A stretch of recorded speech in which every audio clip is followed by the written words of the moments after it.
Welcome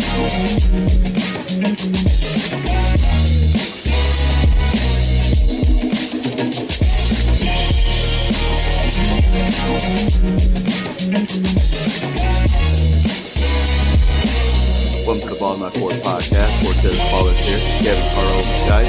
Carter, how you doing today? Good. Heard you've been watching the Wu-Tang Clan series? Yes. I almost didn't think I could watch it because the most popular word on there is the N-word. So I was like, am I allowed to watch this TV show?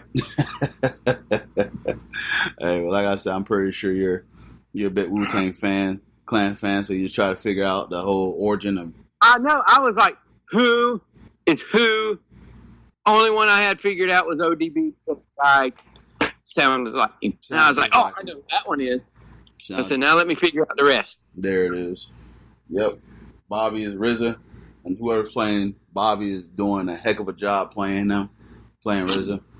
And so that's why I got Shanique Moore. I know he's Raekwon.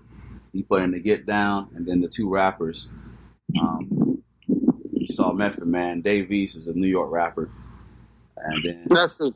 And let me see if I remember this right. Method Man is the one that had. No, the one with the notebook is the one with the two brothers, right? Yes, that's Ghostface Killer. Yeah, he had the notebook that they were like, why aren't you doing anything anymore? Mm-hmm. And then he finally broke out the notebook. Method Man was the one that got the dude's card during the rap thing where the Jamaican guys won. Yep. Method Man was the one that got his card. Yep. Ha, see, I got this shit all figured out now. And then Inspected Day hasn't come in yet, but Joey Badass is the rapper from New York that plays him as well too. So it's a good show so far. That's who that is. That's who that is. Yeah. That's who that is. That's who that is. Yeah, they really didn't. They just kind of went with their like street names and other names at the time. So they're not revealing themselves yet. But yeah, because I'm up to the episode where they. I watched the last episode I watched was when the one guy got killed. Oh yeah, Jason. Yeah, Jason got killed. Yeah, that's the episode I'm on. Oh, he was. There it is. Yeah, so you're making how'd you know what? There wasn't going to be consequences for going up against the big Jamaican dude. Yeah. Apparently that Jamaican dude loves to make sex tapes. Apparently too. Apparently, and he can zoom in on shoes. Yeah. Which if you gonna wear like one of a kind shoes, you probably shouldn't rob anybody. You should have wore black Timbs like everybody else in New York at that time. Yep, exactly. So you kind of just gave it a dead giveaway. But so far, it's a good show. And if you're going to say, get your fine ass over here and give me your stuff, take her with you. Exactly. At that point, you got some power. So, Because I would have took her with me. She wasn't bad looking. No, not at all. There it is. Well, hey, man, good job catching up. It's been a heck of a day for me today as well. I got Mario Kart downloaded. I've been playing. Oh, I do too. I've been playing that for the past 2 or 3 hours. Yeah, I downloaded it. I haven't had time because of work, but I've come in first place in 2 levels to start off with. So nice, and nobody's beat me yet. So. And then I wake up to about 1:00, find out that Markel Fultz's been cleared for training camp. So hey, look at that. But we'll say basketball for another time. At 155, they told you he wasn't. Yeah. So, and of course, Philly fans are coming in and with salty replies and stuff like that. So, hey, he can play. I'm living it. We'll see how it goes during the season. But like I said, we won't talk about basketball. We're talking about football here. Look here. Philly fans shouldn't be mad. Y'all were the ones that drafted him number 1. Y'all shouldn't be pissed off because your team was stupid enough to draft people. Y'all are doing fine now. Let shit go. Yep. Well, they traded they traded for no 1 pick and Philly fans never let anything go though. No, they're just like you toss the baby out the window. Yeah, Aguilar. At least I'm catching these passes, unlike Aguilar. Oh, see what happened there, though, right? Yeah, you see what Nelson did? Yeah, he sent out a thing inviting him to a game and all that stuff so they could take care of him and junk like that. Man, that's taking a high road right there. That's awesome, I must say. But well, he wasn't lying. So. No, he wasn't lying, but at the same time, most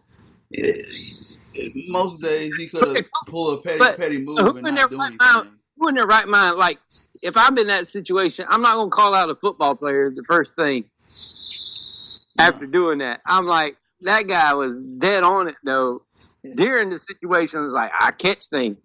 Unlike Aguilar. I'm like, ah, damn. Man, Philly fans are awesome. They're a different type of breed up there in Philly. I got family up there on my dad's side in Philly, and I know how they are. Damn, they assholes. Teams, yeah. You couldn't tell them nothing about AI or anything like that. AI was a god to them, which we all know AI is. But, you say anything one little wrong, like, well, he's shooting this one. Don't talk about AI. He's a god. I'm like, okay, I'm just saying. AI took one of the crappiest teams in NBA history to the final. Yeah. I'm just saying. Oh, yeah. So, nonetheless, we can talk about like, that team was terrible. Like, terrible. I mean, Eric Snow bad, Aaron McKee bad, Theo Ratliff. Bad. Yeah, it was bad. So it was a rough squad. So it was bad. Let's recap some of these games, man. The LeBron team that he took. All right, let's recap some of these games. We'll start with NFL. And any game stick out to you as far as let's look at this. You got the Lions and the Eagles. Baltimore Chiefs. Baltimore Chiefs. Baltimore and Kansas City. That one was a pretty good game. It looked like the Chiefs were going to ease their way through it there for a minute, but Baltimore came storming back. Baltimore's going to be really good. Did you see the basketball move that Lamar Jackson pulled? Oh, good Lord, yes. Yeah, I watched the whole game because I didn't have nothing else to do on Sunday. So yeah, your team already secured the victory. So yeah, I watched that one, and that move he put on him, he crossed him up. Yeah. But that was a good game. Baltimore's legit. Yeah. Kansas City is legit. We just got to see how legit they are when they get to the playoffs. That's true.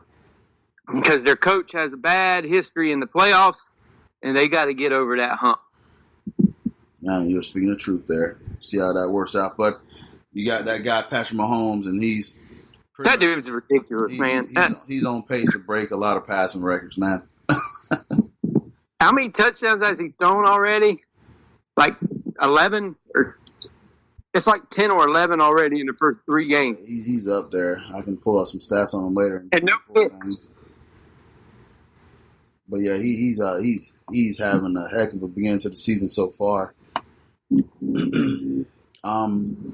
So what you think about this Lions and Eagles game that went 27-24, and then the whole call out about Nelson Aguilar? That was bad. I didn't get to watch as much of that. I just heard about it through the grapevine. Yeah. Yeah. It's one of those where this is what you're gonna get on any given Sunday. I know I picked the Eagles to win the game, and we both did. There was a lot of we picked people to win the game, and they wasn't. Yeah, didn't really happen that way. So Falcons and Colts 27. Colts ended up winning that one. Jacoby Brissett's looking pretty well. Packers 27, Broncos 16. I did watch that game, unfortunately. The Broncos is the first team in NFL history through 3 games to not record a sack or a takeaway. Very stunned to find out that we're on that stat because this team have one of the better defense in the league. So to see that is quite alarming. And then to talk about the defense side of the ball, that's the problem. It's also quite alarming. So I'm just trying to figure that one out.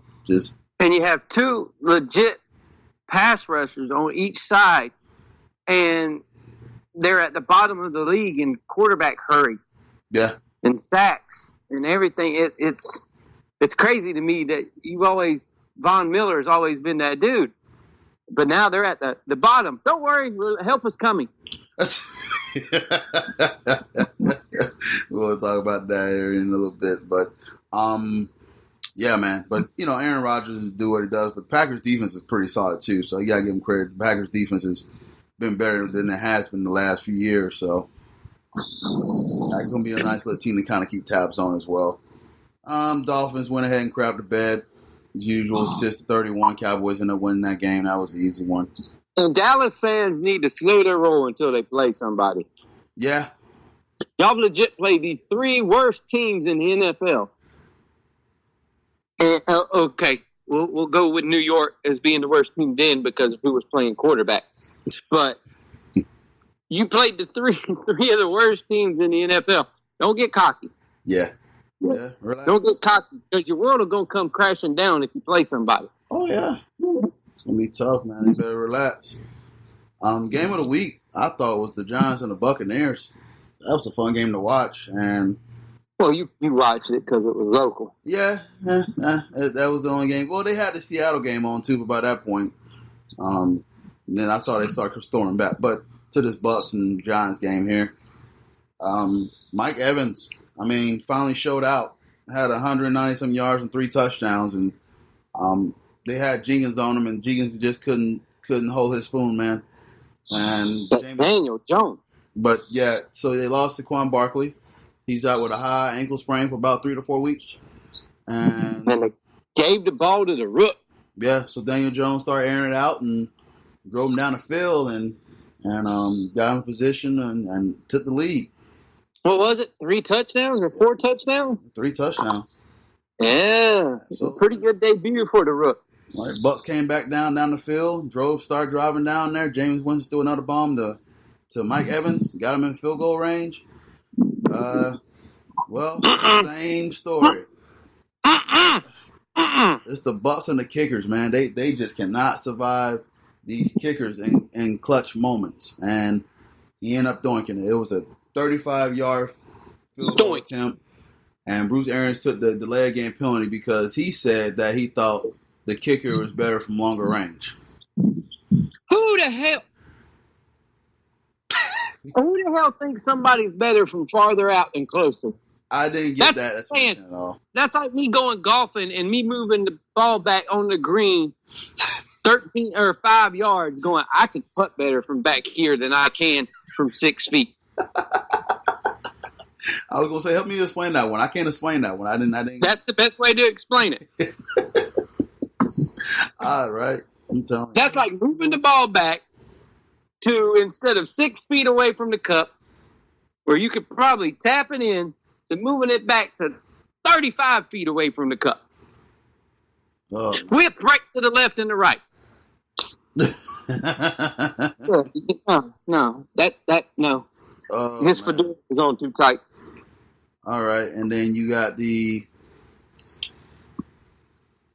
Panthers and the Cardinals. The backup quarterback, Kyle Allen. Kyle. What's up with all these backup quarterbacks named Kyle? I know, named Kyle. Kyle Allen, 261 yards and 4 touchdowns. Christian McCaffrey kind of bounced back. He got 153 yards, so whoever got him his fans running back, well, they ate. So, I had a good day for him. Another backup quarterback that came up and came through. And, I know there's been kind of talks about, well, what will they do when Cam come back? With me, I'm still starting Cam. But if the situation ever arises that you got somebody that will be able to step in and do it. Yeah. But if he plays another game and he stays hot and they win again, you don't switch him. You don't switch until the hot hand goes cold. Yeah, you're right. I've always been of that mantra that if you got a hot hand playing quarterback, don't do no switching because then it dies off. Yeah. Even if it's in mid-game, especially in college football and stuff, if it's in mid-game, man, don't get rid of the hot hand unless you need to do something different. Mm-hmm. And you see a little wrinkle here or there that's going to do something. But if you got that hot hand, ride them until they get cold. Yep. Like the Bucs with Ryan Fitzpatrick last year. They rode his hot hand